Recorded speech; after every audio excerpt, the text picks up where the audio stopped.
अन्यत्रको उपस्थिति play of अलेबे।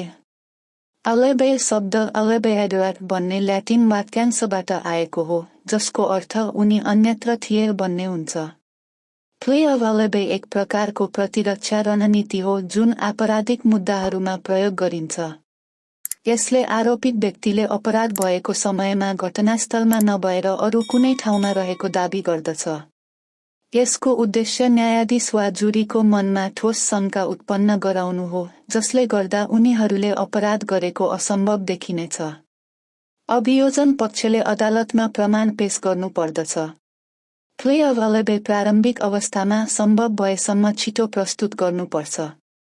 Play of अलेबेको तत्त्वहरू।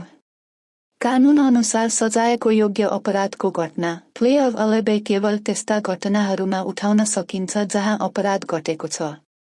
आरोपित व्यक्ति कानूनी रूपमा सजायको योग्य अपराधमा आरोपित हुनुपर्छ। व्यक्ति अपराधमा आरोपित हुनुपर्छ। प्ले अफ अलेबे मात्र त्यो व्यक्ति उठाउन सक्छ जसलाई अपराध गरेको आरोप छ। अभियोजन पक्षले औपचारिक रूपमा अपराधको आरोप लगाएको हुनुपर्छ। अलेबेको समय। बचाउ पक्षले अन्यत्रको उपस्थिति अलेबे प्रयोग गर्ने इरादा प्रारम्भिक चरणमा अदालतलाई सूचित गर्नुपर्छ। अनुसन्धान अनुसार आरोपी घटनास्थलमा अनुपस्थित हुनुपर्छ। आरोपीले अपराध भएको समयमा घटनास्थलमा नभएको प्रमाण पेश गर्नुपर्छ। यस प्रमाणमा निम्न समावेश हुन सक्छ: साक्षीहरू, ती व्यक्तिहरूको बयान जसले आरोपीको स्थानको पुष्टि गर्न सक्छन्। कागजातहरू, रेकर्ड, बिल वा अन्य कागजातहरू जसले आरोपीको स्थान पुष्टि गर्न सक्छन्।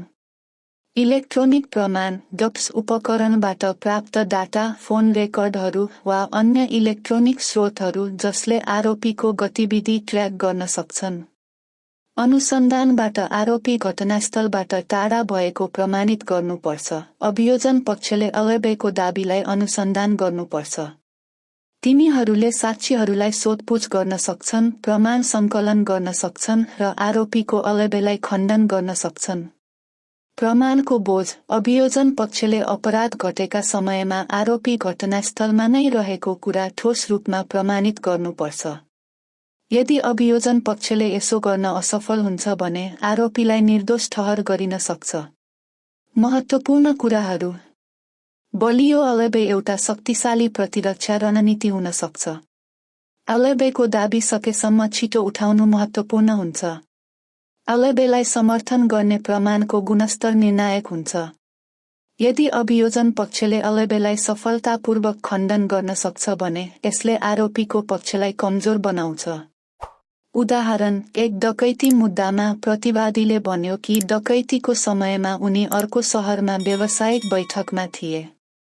प्रतिवादीको वकिलले बैठकमा उपस्थित भएका साक्षीहरूलाई बोलाउन सक्छ, बैठकको टाइम स्टाम्प भएको भिडियो फुटेज प्रदान गर्न सक्छ र होटल चेक इन रेकर्डहरू वा हवाई टिकटहरू प्रस्तुत गर्न सक्छ।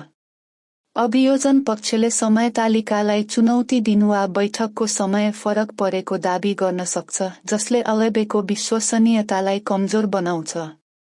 एकजना व्यक्तिलाई हत्या आरोप लगाइएको छ र तिनीहरूले हत्या भएको समयमा आफू छुट्टीमा अर्को देशमा रहेको दाबी गर्छन्।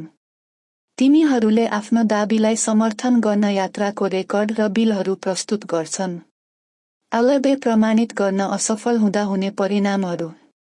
यदि आरोपीले अलेबे प्रमाणित गर्न असफल भए भने उनीहरूले अन्यत्रको उपस्थिति प्ले अफ अलेबे को फाइदा लिन सक्दैनन्। यदि आरोपीले आफ्नो अलेबे प्रमाणित गर्न असफल भए भने उनीहरूलाई अपराधको दोषी ठहर गरिन सक्छ। अपराधमा दोषी ठहर हुँदा सजायका परिणामहरू अपराधको गम्भीरता र सम्बन्धित क्षेत्राधिकारको आधारमा फरक पर्न सक्छ। प्ले अफ अलेबे आपराधिक मुद्दाहरूमा एउटा सामान्य प्रतिरक्षा हो, विशेष गरी जब अभियोजनको मुद्दामा घटनास्थलमा शारीरिक उपस्थितिको विषय महत्त्वपूर्ण हुन्छ। बलियो प्रमाणले समर्थन गरिएको अलेबे एक शक्तिशाली प्रतिरक्षा हुन्छ, तर कमजोर वा झुटा अलेबेले बचाउ पक्षको विश्वसनीयतालाई हानि पुर्याउन सक्छ र अभियोजन पक्षको मुद्दालाई बलियो बनाउन सक्छ। प्रमाण ऐन 2031 को दफा 27 मा प्ले अफ अलेबेका प्रक्रियाहरू परिभाषित गरिएको छ। दफा 27(1) सजाय घटाउने वा समाप्त गर्ने वा सजायबाट छुटकारा दिलाउने कुनै दाबीको प्रमाणको बोझ प्रतिवादीमाथि नै रहन्छ। दफा 27(2) प्रतिवादीले वादीलाई केही दिनुपर्ने वा उपलब्ध गराउनुपर्ने कुनै कानुनी आवश्यकता अनुसार कार्य गरेको कुरा प्रमाणित गर्नुपर्ने जिम्मेवारी प्रतिवादीमाथि नै रहन्छ।